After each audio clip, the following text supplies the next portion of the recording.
हर हर महादेव। जय श्री राम।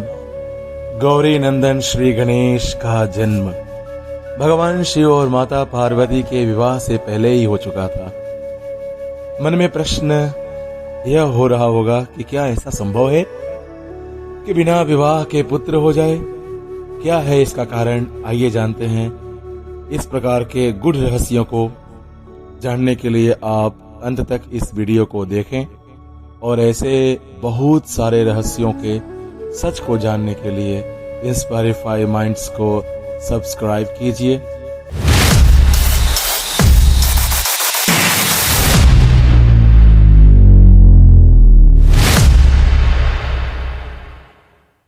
इसी प्रकार की एक कथा और मिलती है पवित्र बाइबल में।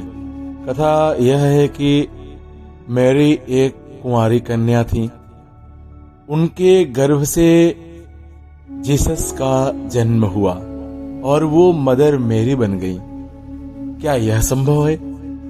हमारे लिए और आपके लिए, पूरे संसार के लिए हमें यह असंभव लगता है, पर जो हमको असंभव लगता है वह परमेश्वर की लीला से भगवान श्री हरि को, भगवान को असंभव नहीं है।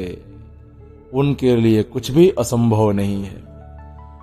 भगवान मदर मैरी को चुना, उनकी मदद की और उनके गर्भ से एक शिशु रूप पुत्र का जन्म लिया।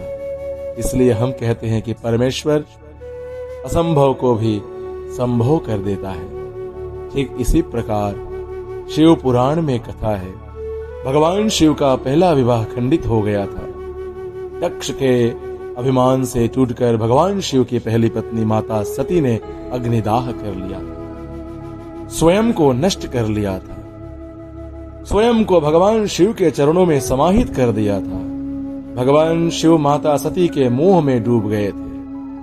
पूरा ब्रह्मांड अंधकारमय हो चुका था। माता सती के शरीर को कंधे पर लेकर के भगवान सारे ब्रह्मांड के परिक्रमा कर रहे थे, मोह में रुदन करते हुए।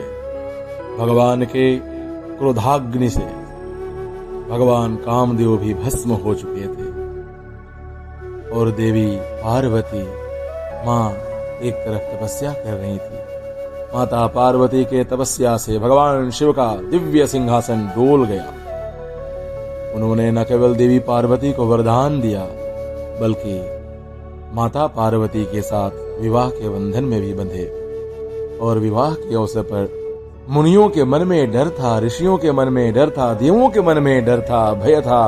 और डर यह था कि पहला विवाह भगवान शिव का खंडित हो चुका था, दूसरा विवाह अटल रहे, देवी पार्वती सदा सुहागन रहें। गोस्वामी तुलसीदास ने रामचरितमानस में बाल कांड में एक सुंदर चौपाई लिखी है और यह इस रहस्य को भी दर्शाता है कि मुनि अनुशासन गणपति पूजे शंभु भवानी। अर्थात मुनियों के आज्ञा पाकर भगवान शिव और माता पार्वती ने अपने विवाह में भगवान श्री गणपति का पूजन किया। अब सबके मन में तो यही आ रहा होगा कि किसी के मन में अगर यह सबसे पहले आता है कि गणेश भगवान उनके पुत्र हैं और स्वयं के पुत्र का स्वयं के विवाह में आना यह कैसे संभव है? पुनः श्री रामचरितमानस में दादा गोस्वामी ने लिखा, तुलसीदास जी कहते हैं कि देवताओं की आयु पर शंका मत करो, यह अनादि है, आदि है।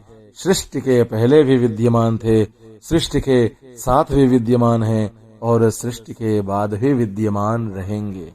कहने का अर्थ केवल इतना है कि जैसे श्री हरि विष्णु कभी माता कौशल्या की गोद में भगवान श्री राम बन करके आते हैं, कभी माता यशोदा के गर्भ में श्री कृष्ण बन करके आते हैं और दिव्य लीला रचाते हैं, वैसे ही देवी महापरंबा जगदम्बिका स्वरूपा श्री पार्वती की आराधना पर प्रसन्न होकर श्री गणेश उनकी गोद में गौरी नंदन भर करके लीला रच रहे हैं।